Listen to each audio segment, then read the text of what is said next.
Kā, ko pateiksiet? Atkal ir. Ir? O, jā. Labais. Uz ko paņēma uz papagaila?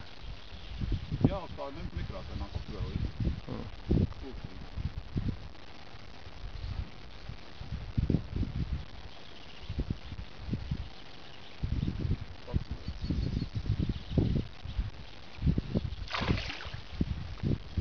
Kā tur teica, viņa lauž? Mammai. Laikam ir okulisti gājams. Nabagalīgi. Ak, Dievs!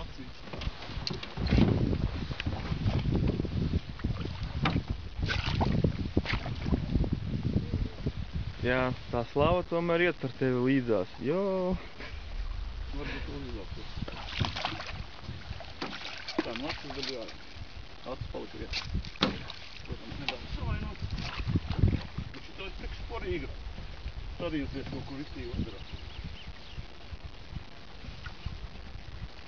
Rudulis? Tu atkal pirkstu uzmauc, ja? Gad? Nu neuzmauc. Pabučo un atlaidi.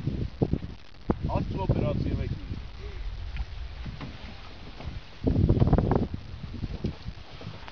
Jā. Ko teiksi ar televīzijas kanālu? Nu, medicīna nav mana īpaši tāda, nu, tā nav hobija lieta, tā ir profesionāla aizraušanās. Acu ārstēšana zivīm, lai viņām gaišāks skats uz līgušiem. Arī zem ladu, arī virs ladu un zem ūdens. Mamas, kad es tevi uzēm rokas. Vai jūs bieži tagad tādus izbraukumus taisat, tā kā zivīm palīdz? Nu, kā viesārsti diezgan. Brauc un dažādos reģionos pasaules mēģina palīdz. Un tā kā, kuri reģioni jums tie mīļākie? Nu, kur jūs tā labprātāk brauc? Nu, tur, kur zivīm iet viss smagāk. Skarbākie reģioni. Ziemeļi, dienudi, austrumi, rietumi? Nekad nav zivīm. Prieciņa. Un kādas būtu tās jaunākās tendences? Jūras vāveru nav, tikai jūras zaķi. Kādas būtu tās jaunākās tendences tieši acu ārstēšanā? Papagaļa mikroāķis.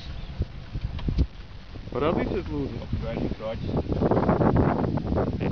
Viens liekās vienācīgi, viens otrā un tiek regulēts dioptrijas. Dažādi izmēri zivīm var ielikt. Ir lielākas, protams, lielākām zivīm. Mēs izvēlamies lielākas zivis tādas. Ja? Un tad ir arī tā, ka uz izsaukumiem speciāliem mēs to visaplielām zivīm. Tad mēs starp acīm platums šāds. Un pat tad nepietiek. Iespējams. Tie ir rīki galvenie. Tas daudz nav vajadzīgs. Jā.